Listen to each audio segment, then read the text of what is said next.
षड्दोषाः पुरुषेणेह हातव्या भूतिमिच्छता निद्रा तन्द्री भयं क्रोध आलस्यं दीर्घसूत्रता. Today, we sit with one of the most practical verses in all of Sanskrit literature. It comes from the Mahabharata, from the council of Vidura, and it sounds like this. Shad doshaha purusheneha hatavya bhūtim ichchata nidra tandre bhayam krodha alasyam dirghasutrata. The meaning is simple and sharp. 6 faults must be abandoned by a person in this world who desires prosperity: sleep, drowsiness, fear, anger, laziness, and procrastination. Let us walk through the words slowly because the Sanskrit hides treasures. Shad means 6. Doshaha means faults. It comes from the root dush, which means to spoil or corrupt. So, a dosha is not just a flaw sitting quietly in a corner. It is something that actively spoils whatever it touches. Purushena means by a person. Iha means here, in this world. And hold on to that little word because we will come back to it. Hatavya means must be abandoned, and the grammar here carries the force of command, not it would be nice to abandon these. They must be abandoned. Bhūtim ichchata means by one who desires prosperity. And here is the first treasure. Bhūti comes from the root bhū, which means to be, to become. So, bhūti is not just money or success. It is flourishing. It is the fullness of becoming everything you are capable of becoming.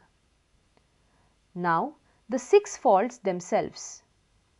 Nidra is sleep, not rest which is sacred, but excessive sleep, the love of unconsciousness, the snooze button pressed 5 times.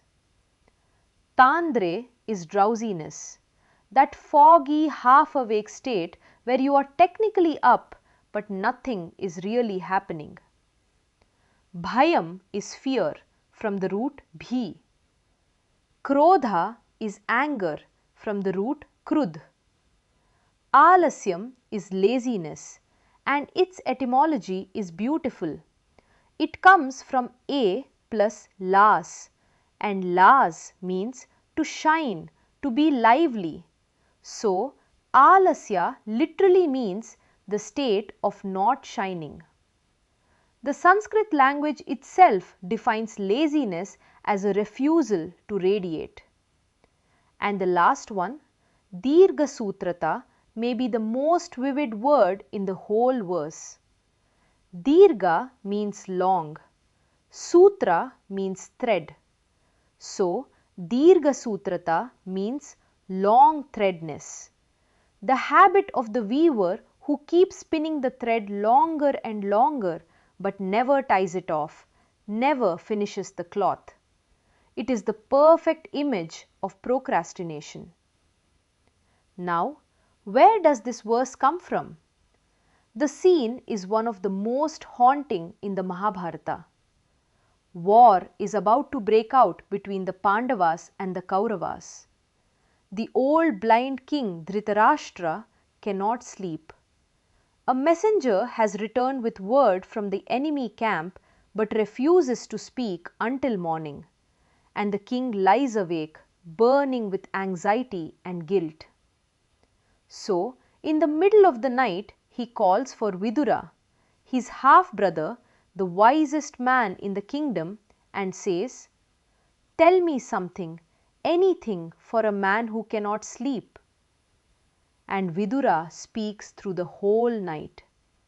That teaching is called the Vidura Niti, from the section literally named the Book of Sleeplessness. Our verse comes early in that night. And here is the devastating irony. Dhritarashtra himself embodies every one of the 6 faults at that very moment. His whole life has been a kind of moral sleep. He is lethargic in his duty. He is paralyzed by fear of his own son. His court runs on anger. He is lazy in enforcing what is right. And above all, he is the great procrastinator of the epic, forever postponing the one decision that could have prevented the war. Vidura is holding up a mirror, and the tragedy is that the king listens to all of it, praises all of it, and does nothing. The epic quietly shows us a 7th fault it never names: hearing wisdom without acting on it. Go one level deeper and you see the 6 faults are really one fault wearing 6 masks.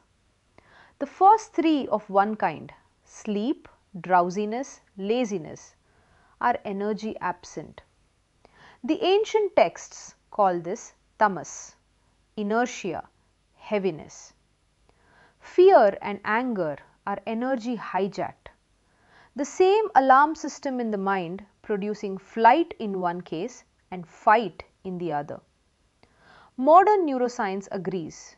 Fear and anger are twin outputs of a single thread circuit in the brain. And procrastination is the subtlest of all. Energy diluted. The procrastinator looks busy. He has plans, lists, good intentions. Vidura places Dirgha Sutrata last because it is the fault that wears the costume of virtue. Modern psychology has caught up with this verse in a remarkable way. Researchers today tell us procrastination is not a time management problem. It is an emotion regulation problem. We delay tasks to avoid the feelings those tasks stir up. In other words, procrastination is fear deferred. And notice, Vidura put Bhayam and Dirgha Sutrata in the same list 20 centuries ago. One more subtlety. The verse says Hatavya. These faults are to be abandoned, set down, not conquered, not fought. This matters. You do not wrestle with sleep, you simply rise. You do not battle anger with more anger at yourself. You notice it, you name it, and you put it down like a heavy bag you have been carrying without reason. So, how do we live this verse starting today? 3 small practices. First, each morning, write the 6 words Nidra, Tandre, Bhayam, Krodha, Alasya, Dirghasutrata, and honestly mark which ones ran your day yesterday. Just naming them creates distance. Second, find your longest thread, the oldest unfinished task in your life, and today do one action that shortens it. Not planning, not organizing, an action that moves it toward done. Long-thread-ness dies only by finishing. And third, when fear or anger rises, take 2 full breaths before you speak or decide. 2 breaths is all the wiser part of your mind needs to re-enter the room. And carry one question with you this week. Where in my life am I Dhritarashtra? Asking for wisdom, agreeing with wisdom, and quietly deciding to change nothing. Whatever answer arises, that is the thread to cut first. Shad dosha purushe neha, hatavya bhūtim icchata. 6 faults abandoned by one who wishes to become. May you set them down and may you shine. षड्दोषाः पुरुषेणेह हातव्या भूतिमिच्छता निद्रा तन्द्री भयं क्रोध आलस्यं दीर्घसूत्रता